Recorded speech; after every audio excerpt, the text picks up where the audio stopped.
okay? No? Yeah, I actually cried. There are emotions happening here, ladies and gentlemen. That was one of the most interesting components I felt about the game, especially like way ahead of its time back. Packs. Yeah. And then there's obviously a really, really dense city, so I wonder how much verticality and height the city actually has. I wonder how much of that you can actually explore. Yeah, totally. It looks so dense. Yeah, absolutely. And just to think of how open world games have evolved in the last 15 years, like imagine what you could do in this setting in, 2017 or most likely 2018, 19, 20 when this comes out. I like to think it's really far along, just because a game that's been rumored for so long. Sure. If you announce it prematurely and then you keep people waiting yet again, I think that's kind of a dangerous game to play. Yeah. So hopefully it is quite advanced. I mean, this reminds me, I feel like when I started in the industry, there were 5 games that people wanted. It was Final Fantasy VII Remake, Last Guardian, Shenmue 3, this, and Half-Life 3.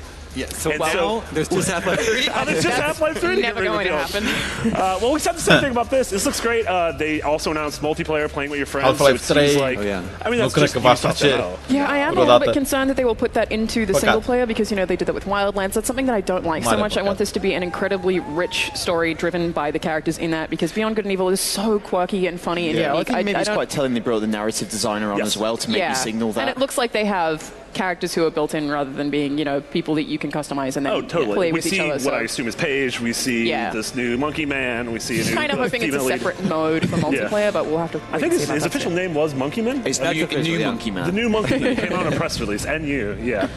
This looks super cool. And then apparently some sort of sign up. I don't know if that's a beta, but they said they wanted people's input. I know. I was worried they're going to be like, join our Kickstarter. No, Thank you for not doing that. Yeah. Well, so we've been hearing that a new Beyond Good and Evil was in development for a long time, and there was some leaked footage from a long time ago, but that included Jade. Yeah. So it wasn't anything like this. So you have to wonder, was that scrapped? They started was it her? I don't know. Yeah. I feel she's very Jadey. She doesn't look dissimilar to Jade, so it is hard to say. But I mean, I'm okay with it being a prequel as well. I think they can do some really, really interesting stuff with that and with that era. So this looks so cool. Yeah, I feel like you could have also just called this Beyond Good and Evil. It's been the statute of limitations are up. Like if Half-Life ever gets announced, you can just call it Half-Life. Because you're going to have to position it for an entirely new audience and loads of people who never even played the original. Several fans of Beyond Good and Evil probably passed away of old age. Yeah, well, that's got to be a fact. Or other reasons.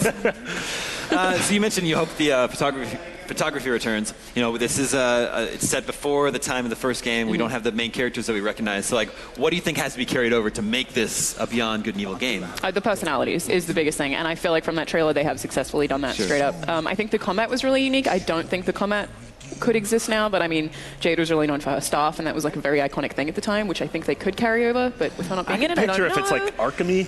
Yeah, sort of like that Arkham would be combat. Cool. Yeah, like something fast-paced and fun. And the photography, I can imagine working something like in Breath of the Wild. You take photos of certain things that I don't know if it will exist, but that's something that I always really loved about it. So. Yeah, personality to me is the thing. Personality and tone have to carry over. It has that.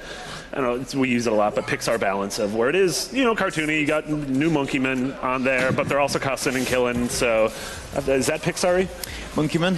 Cussing and killing? I haven't seen a Pixar movie in a while. See Cars 3 in theaters now.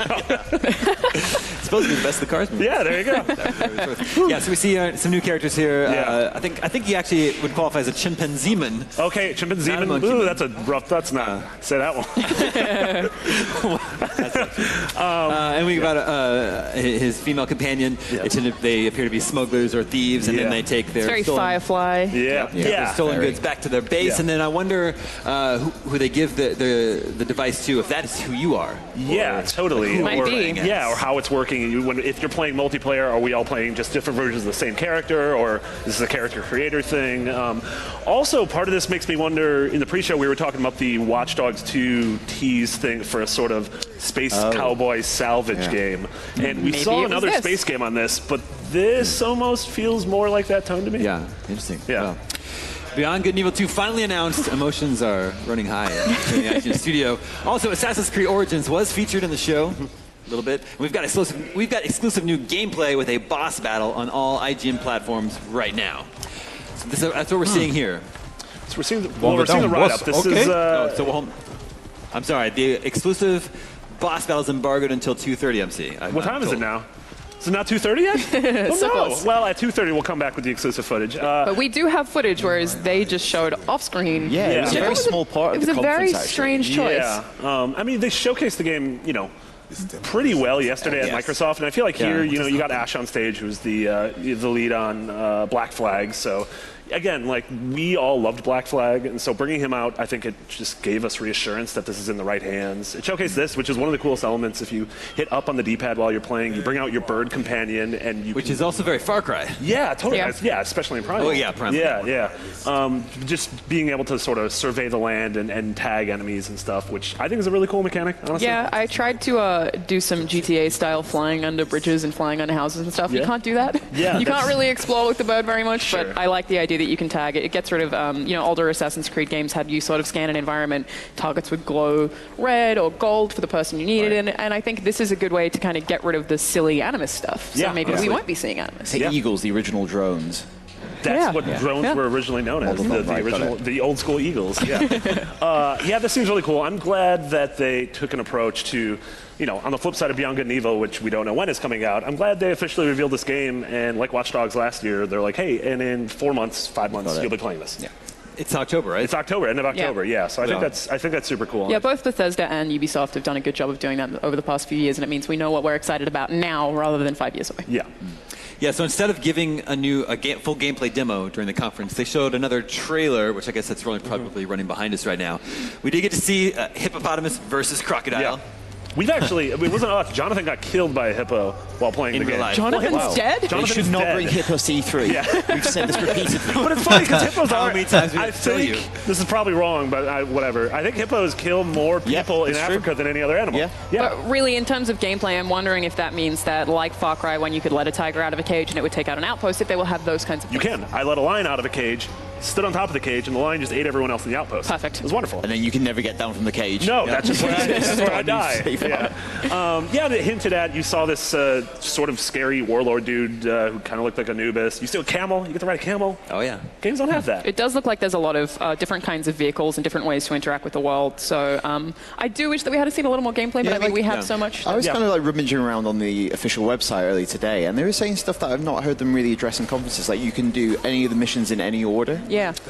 So in sort of talking about the game, they wanted to bring more of an RPG feel to it, and so that not only means heavier stats, like Alana talked about in the pre-show, sort of a loot-based system with things that are more rare than the others, but they said that they want it to go to a quest-based system, which means you go out into the world and, like something like Skyrim or Witcher, I guess, you find townspeople and you start a quest line with them, and you can start that an hour into the game or 20 hours into the game. This has been in development for a while, but Breath of the Wild was such a success as an open world game that I can't help but wonder how many other games are going to be influenced by it. Like, one of the things that I love about Zelda is the idea that instead of scanning an environment and finding out where everything is, it makes you look for them yourself. An Assassin's Creed game usually has a really cluttered, overwhelming minimap. Maybe this will kind of do the opposite. I think it's probably one of the most guilty games for that, because you would just get the tower, and then that's what you would look at constantly rather than the world around you. Whereas Zelda is kind of the opposite of that. Where even when you get to the top of the tower, that just gives you a vantage point. You just or look you're actually looking. You're using it as a vantage point. Which I really like, and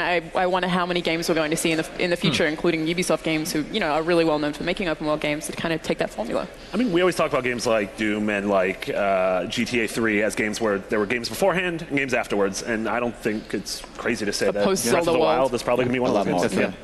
Okay, South Park, the fractured but whole, made an appearance as well. We got a new trailer, plus an announcement for the mobile game, Phone Destroyer. This almost looked like a card game? Yeah. Yeah, I really don't know how this is going to work. The trailer, we didn't see a whole bunch of new stuff, except that Wendy Testaberger, who is actually my favorite South Park character, is called Call Girl, which I think is pretty great. But a lot of this is footage that we had seen before, so continue to be excited about this one. Tell me about the mobile game, though. Yeah, the mobile game, I mean, it was really hard to glean what that was like, but it looks almost, again, like an episode, but kind of wondering if it has those... Mr. Robot, that had a mobile game. The Mr. Robot one had this ARG where, like, because the trailer opened up with, like, Cartman calling your phone. Yeah, there was maybe there's interludes, but also I think the best South Park episodes are satirical, and it looks like this might be satirizing mobile games in a really funny, interesting way. And also, if you're getting text from Cartman while you're in the game, it's also a really interesting mechanic. Well, I mean, if it has microtransactions, then I can't imagine that Matt and Trey wouldn't make fun of that. So I think that could be really interesting as well. And Ubisoft has a pretty good pedigree of mobile games. The Rayman Run games are super fun, actually. So, I can totally see this. Like, we didn't have our proper South Park worries answered, which were we weren't like super warm on the battle system last year. They didn't really do anything in this conference to either show us that or not show us that. But card game looks cool. I mean, I guess Hearthstone has everyone sort of looking for their angle in the collectible card game genre. Is this the first time of E3 you've brought up Hearthstone? It won't be the last. I think the combat system in the first South Park: The Stick of Truth was one of the only complaints that people really had about that. I don't know. I liked it because it was simple. I liked it too, but there were definitely timing issues where you would try and execute a QT and it would be a second late, but it was a fault of the game rather than of your fault. So I'm also curious to see if these games are going to speak to each other at all, if something you do in the mobile game is going to impact the core game, vice versa. I thought the trailer was super cards funny. Down the bottom here, we've got levels. So I wonder if you play the cards and then you get a bespoke animation based on what cards being played. Yeah, totally. Yeah, well, that wouldn't be like dissimilar to Hearthstone. You know, you select someone and they say a tagline. So I can imagine it being something like that. But I think this is a really funny trailer as well, how they just keep I have going a hot take. You're going to play this game with your phone horizontally. Boom. Yeah, you might be right about that. Yeah. Scoop. That's why I make the big bucks.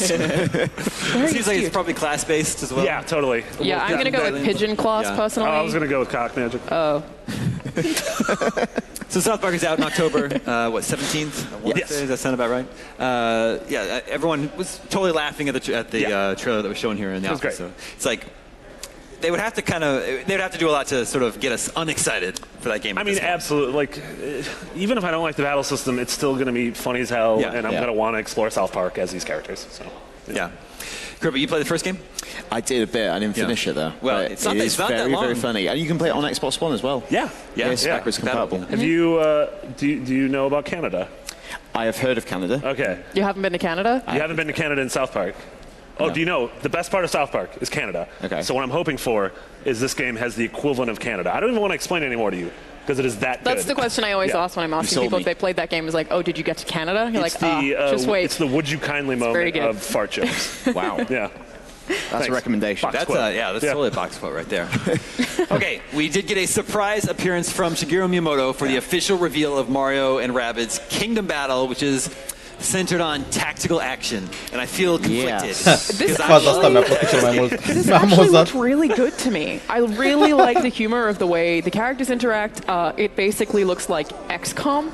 Like I wasn't expecting to want this so badly at all. Well, I'm kind of more confused at who it's aimed at, because originally I thought the kind of mashup was aimed at kids. Fans, I think. But like, do kids want to play tactical action? Like, that's originally confusing, because we were talking on the pre-show about how we assumed that this was going to be, hey, this isn't a game for us, but this is a game for the kids. And then I saw the battle system, I'm like, oh, I'm not smart enough for this. You know, I played a lot of Age of Empires as a kid, which isn't exactly light on tactics. So I kind of think that if something looks this pretty, then kids will just learn it. And it does look really How did I pretty, get through the water temple as a kid? I don't know, but I did it somehow. Exactly. The game's gorgeous. It's colorful. I love the animation. I love how they're following around this little robot Hoover. Yeah, they have a Roomba.